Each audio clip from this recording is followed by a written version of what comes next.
তো এমনকি পরীক্ষা দিলেও রেজাল্ট বার হতে 2-4 দিন সময় লাগে, 2 মাস 3 মাস সময় লাগে। কাজ করতে গেলে বহু বছর পর ঠিক হয় যে রাস্তাটা ঠিক ছিল কি না। আমরা এটুকু বলতে পারি যে যে রাস্তায় ওনারা চলেছিলেন সেই রাস্তাটা আমরা ছেড়ে দিইনি। এখন আমরা সবাই মাঠে আছি,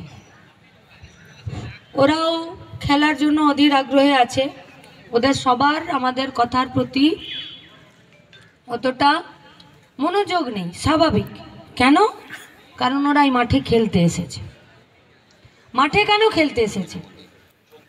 কেন নিজের পাড়াতে, নিজের গলিতে, নিজের বাড়ির একটা লনে, একটা ছাদে একা পাশের বাড়ির একজনকে নিয়ে বা নিজেরই ভাই বোনকে নিয়ে কেন খেলতে যায়নি?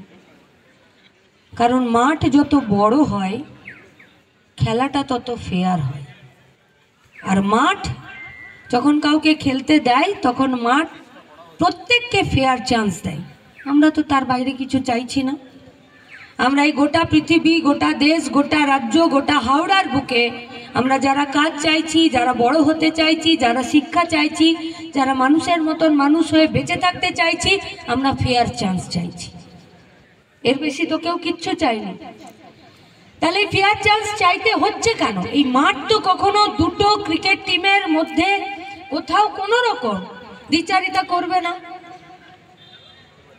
যখন এই টিমের কোনো একজন প্লেয়ার ব্যাট ধরতে আসবে তখন কি পিচটা তাকে ডিস্টার্ব করবে? করবে না। বা অন্য দলের সে যখন ব্যাট ধরতে আসবে তখন কি পিচটা তাকে ডিস্টার্ব করবে যে না তুমি আমার পছন্দের টিম নাও? করবে না।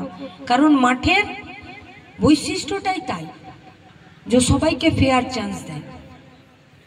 তাহলে গোটা পৃথিবী, দেশ, রাজ্য, হাওড়া, এমনকি আপনি আপনার ওয়ার্ডে ঢুকে যান, কেন এই ফেয়ার চান্স প্রত্যেকে পাচ্ছে না? বেঁচে থাকার জন্য, খাবার জন্য, মাথায় একটা ছাদের জন্য, একটা কাজের জন্য, শিক্ষার জন্য।